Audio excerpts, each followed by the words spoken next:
La siguiente receta hace 6 magdalenas. Queremos escribir la receta de 3 docenas de magdalenas. Así que aquí está la receta dada para 6 magdalenas. Entonces, para obtener información de fondo, una docena es igual a 12. Entonces, si queremos 3 docenas de panecillos, 12 veces 3 es igual a 36.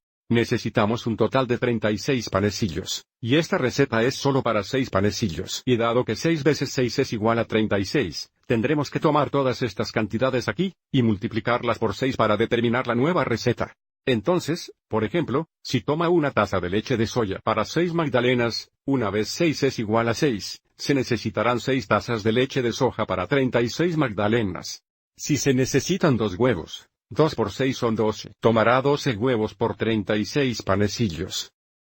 Y ahora observe que los productos restantes incluirán fracciones, por lo que tendremos que mostrar algo de trabajo para ellos. Para determinar cuánta harina de trigo necesitamos, tendremos 1 y 2 tercios por 6. Entonces los convertiremos en fracciones impropias. Entonces, para 1 y 2 tercios tendremos 3 veces 1 más 2, eso será 5 tercios por 6 como 6 sobre 1. Observe que 3 y 6 comparten un factor común de 3. Avancemos y demostremos que tendremos 5 sobre 3 veces 2 sobre 1. Así que estos 3 se simplifican a 1, nos quedan 10 sobre 1, por lo que se necesitan 10 tazas de harina de trigo para hacer 36 magdalenas. A continuación, tendremos la mitad de 6 por la cantidad de sal. La mitad por 6 sería media vez 6 sobre 1.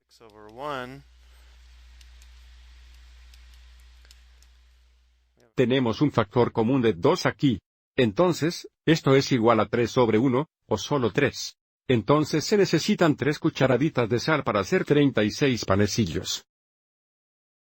Y luego, por la cantidad de polvo de hornear, tendríamos 1 y media.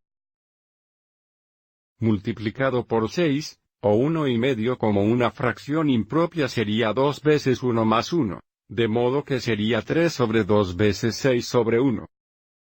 Y de nuevo, esto se simplifica. Un factor común de 2 entre los 2 y los 6 aquí y aquí. Entonces, este producto es igual a 9 sobre 1, o solo 9. Por lo tanto, se necesitan 9 cucharaditas de levadura en polvo para hacer 36 magdalenas, o 3 docenas de magdalenas. Así que aquí está la receta para hacer 3 docenas de magdalenas.